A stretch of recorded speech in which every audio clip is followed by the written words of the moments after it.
The Bill of Rights and later amendments. First Amendment. Congress shall make no law respecting an establishment of religion, or prohibiting the free exercise thereof, or abridging the freedom of speech, or of the press, or the right of the people peaceably to assemble and to petition the government for a redress of grievances. Second Amendment. A well-regulated militia being necessary to the security of a free state, the right of the people to keep and bear arms shall not be infringed. Third Amendment. No soldier shall in time of peace be quartered in any house without the consent of the owner, nor in time of war, but in a manner to be prescribed by law. Fourth Amendment. The right of the people to be secure in their persons, houses, papers, and effects against unreasonable searches and seizures shall not be violated, and no warrants shall issue but upon probable cause, supported by oath or affirmation, and particularly describing the place to be searched and the persons or things to be seized. Fifth Amendment. No person shall be held to answer for a capital or otherwise infamous crime unless on a presentment or indictment of a grand jury, except in cases arising in the land or naval forces, or in the militia, when in actual service in time of war or public danger, nor shall any person be subjected for the same offense to be twice put in jeopardy of life or limb, nor shall be compelled in any criminal case to be a witness against himself, nor be deprived of life, liberty, or property without due process of law, nor shall private property be taken for public use without just compensation. Sixth Amendment. In all criminal prosecutions, the accused shall enjoy the right to a speedy and public trial by an impartial jury of the state and district wherein the crime shall have been committed, which district shall have been previously ascertained by law, and to be informed of the nature and cause of the accusation, to be confronted with the witnesses against him, to have compulsory process for obtaining witnesses in his favor, and to have the assistance of counsel for his defense.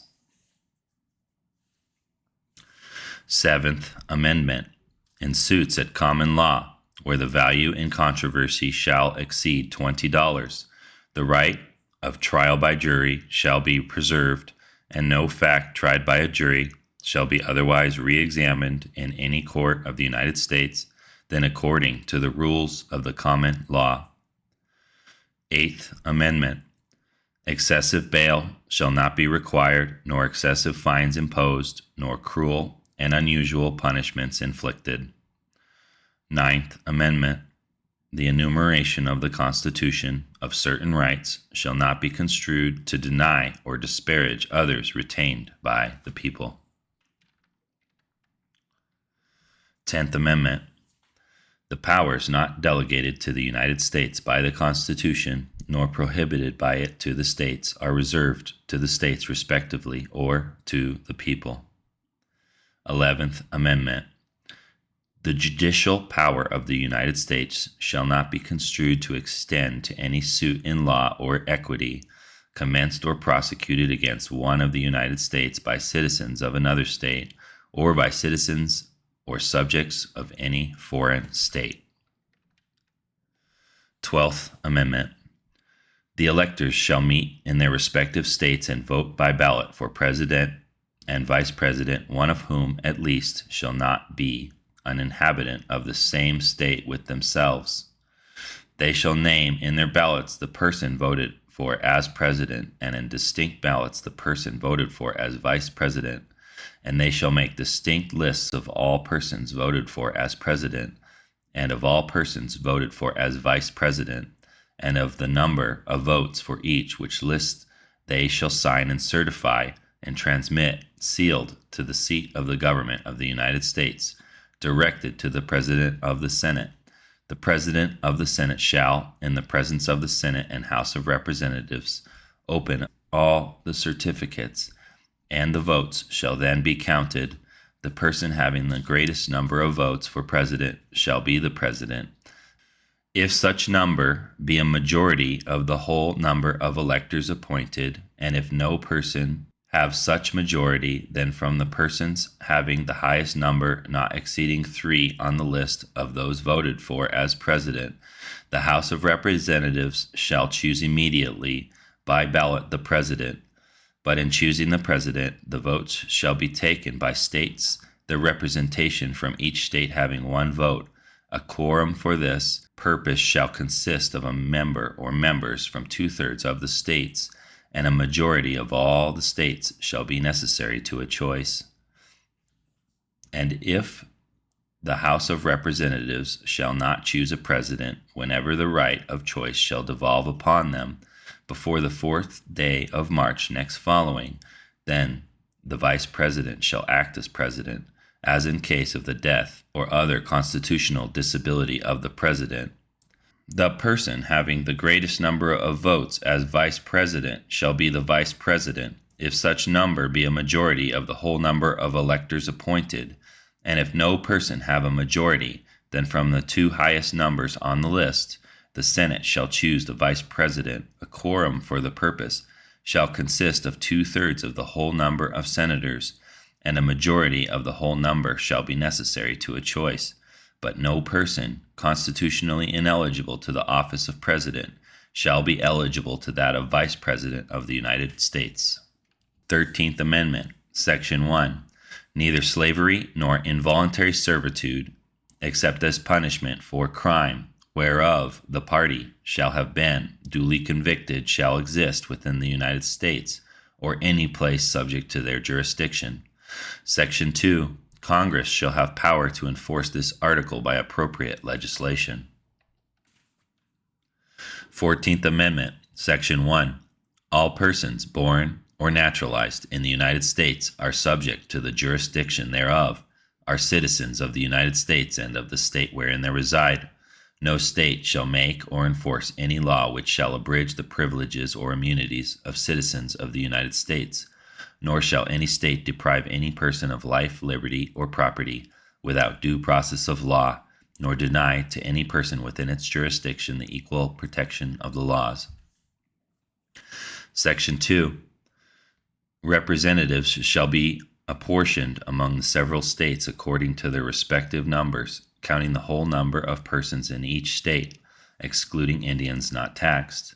But when the right to vote at any election for the choice of electors for President and Vice President of the United States, representatives in Congress, the executive and judicial officers of a state, or the members of the legislature thereof, is denied to any of the male inhabitants of such state, being 21 years of age and citizens of the United States, or in any way abridged, except for participation in rebellion or other crime. The basis of representation shall be reduced in the proportion which the number of such male citizens shall bear to the whole number of male citizens 21 years of age in such state. Section 3. No person shall be a senator or representative in Congress, or elector of president and vice president, or hold any office, civil or military, under the United States or under any state who, having previously taken an oath as a member of Congress, or as an officer of the United States, or as a member of any state legislature, or as an executive or judicial officer of any state to support the Constitution of the United States, shall have engaged in insurrection or rebellion against the same, or given aid or comfort to the enemies thereof. But Congress may, by a vote of 2/3 of each house, remove such disability. Section 4.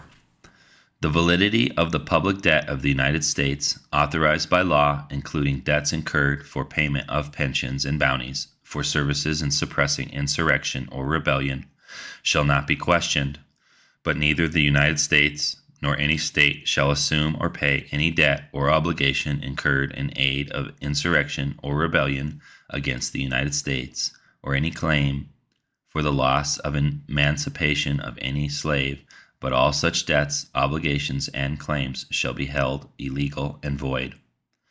Section 5. The Congress shall have power to enforce by appropriate legislation the provisions of this article. 15th Amendment, Section 1. The right of citizens of the United States to vote shall not be denied or abridged by the United States or by any state on account of race, color, or previous condition of servitude. Section 2. The Congress shall have power to enforce this article by appropriate legislation. 16th Amendment. The Congress shall have power to lay and collect taxes on incomes from whatever source derived, without apportion among the several states, and without regard to any census or enumeration. 17th Amendment. The Senate of the United States shall be composed of 2 senators from each state, elected by the people thereof for 6 years, and each senator shall have 1 vote. The electors in each state shall have the qualifications requisite for electors of the most numerous branch of the state legislatures. When vacancies happen in the representation of any state in the Senate, the executive authority of such state shall issue writs of election to fill such vacancies, provided that the legislature of any state may empower the executive thereof to make temporary appointments until the people fill the vacancies by election as the legislature may direct. This amendment shall not be so construed as to affect the election or term of any senator chosen before it becomes valid as part of the Constitution. 18th Amendment. After 1 year from the ratification of this article, the manufacture, sale, or transportation of intoxicating liquors within, the importation thereof into, or the exportation thereof from the United States and all territory subject to the jurisdiction thereof for beverage purposes is hereby prohibited. The Congress and the several states shall have concurrent power to enforce this article by appropriate legislation. This article shall be inoperative unless it shall have been ratified as an amendment to the Constitution by the legislatures of the several states, as provided in the Constitution within 7 years from the date of the submission hereof to the states by the Congress. 19th Amendment. The right of the citizens of the United States to vote shall not be denied or abridged by the United States or by any state on account of sex. Congress shall have power to enforce this article by appropriate legislation. 20th Amendment, Section 1. The terms of the President and the Vice President shall end at noon on the 20th day of January, and the terms of senators and representatives at noon on the 3rd day of January of the years in which such terms would have ended if this article had not been ratified, and the terms of their successors shall then begin. Section 2. The Congress shall assemble at least once in every year, and such meeting shall begin at noon on the 3rd day of January, unless they shall by law appoint a different day. Section 3. If, at the time fixed for the beginning of the term of the President-elect shall have died, the Vice President-elect shall become President. If a President shall not have been chosen before the time fixed for the beginning of his term, or if the President-elect shall have failed to qualify, then the Vice President-elect shall act as President until a President shall have qualified, and the Congress may by law provide for the case wherein neither a President-elect nor a Vice President-elect shall have qualified, declaring who shall then act as President, or the manner in which one who is to act shall be selected, and such person shall act accordingly until a President or Vice President shall have qualified. Section 4.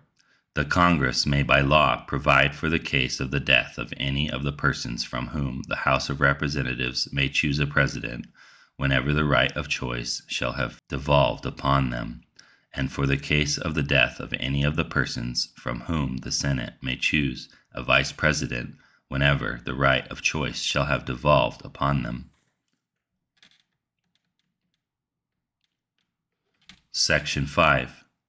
Sections 1 and 2 shall take effect on the 15th day of October following the ratification of this article. Section 6. This article shall be inoperative unless it shall have been ratified as an amendment to the Constitution by the legislatures of 3/4 of the several states within 7 years from the date of its submission. 21st Amendment, Section 1. The 18th article of amendment to the Constitution of the United States is hereby repealed. Section 2. The transportation or importation into any state, territory, or possession of the United States for delivery or use therein of intoxicating liquors in violation of the laws thereof is hereby prohibited. Section 3.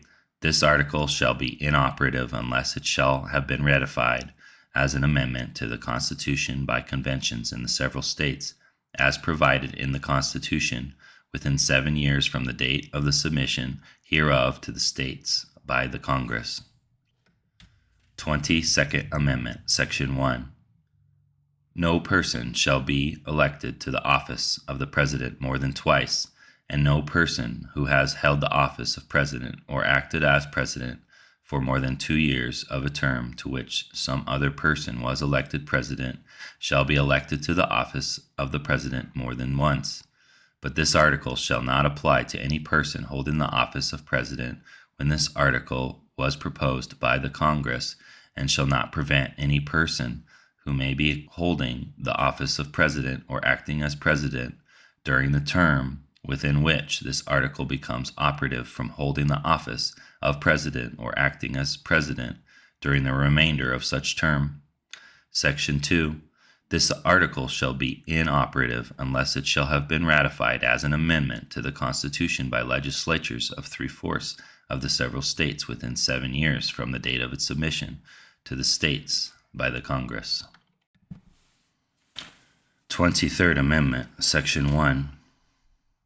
The district constituting the seat of government of the United States shall appoint in such manner as the Congress may direct a number of electors of President and Vice President equal to the whole number of senators and representatives in Congress to which the district would be entitled if it were a state, but in no event more than the least populous state.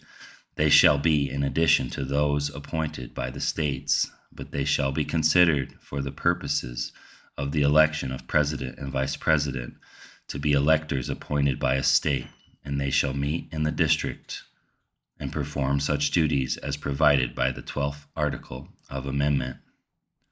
Section 2. The Congress shall have power to enforce this article by appropriate legislation.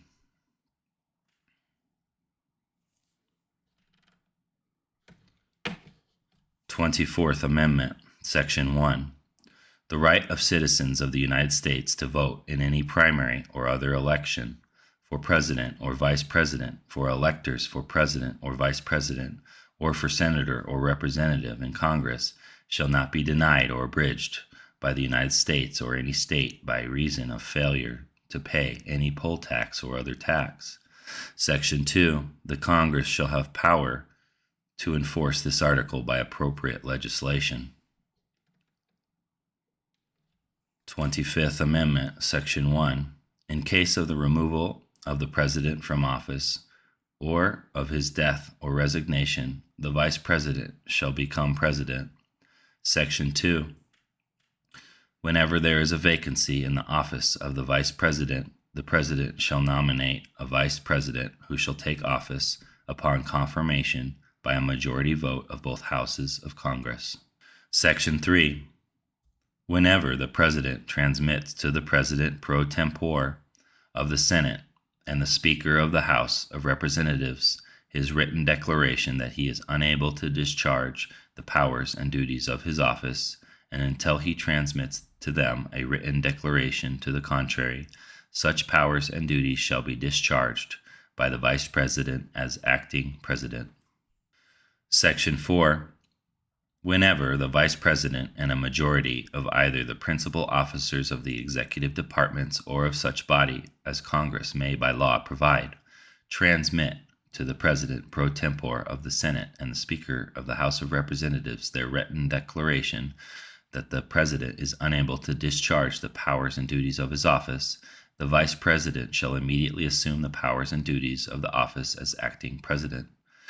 Thereafter, when the President transmits to the President pro tempore of the Senate and the Speaker of the House of Representatives his written declaration that no inability exists, he shall resume the powers and duties of his office unless the Vice President and a majority of either the principal officers of the executive department or of such other body as Congress may by law provide transmit within 4 days to the President pro tempore of the Senate and the Speaker of the House of Representatives their written declaration that the President is unable to discharge the powers and duties of his office. Thereupon, Congress shall decide the issue, assembling within 48 hours for that purpose, if not in session. If the Congress, within 21 days after the receipt of the latter written declaration, or if Congress is not in session within 21 days after Congress is required to assemble, determines by 2/3 vote of both houses that the President is unable to discharge the powers and duties of his office, the Vice President shall continue to discharge the same as acting President. Otherwise, the President shall resume the powers and duties of his office. 26th Amendment, Section 1. The right of citizens of the United States who are 18 years of age or older to vote shall not be denied or abridged by the United States or by any state on account of age. Section 2. The Congress shall have power to enforce this article by appropriate legislation. 27th Amendment. No law varying the compensation for the services of the senators and representatives shall take effect until an election of representatives shall have intervened. God bless each and every one of you. Take care. God bless.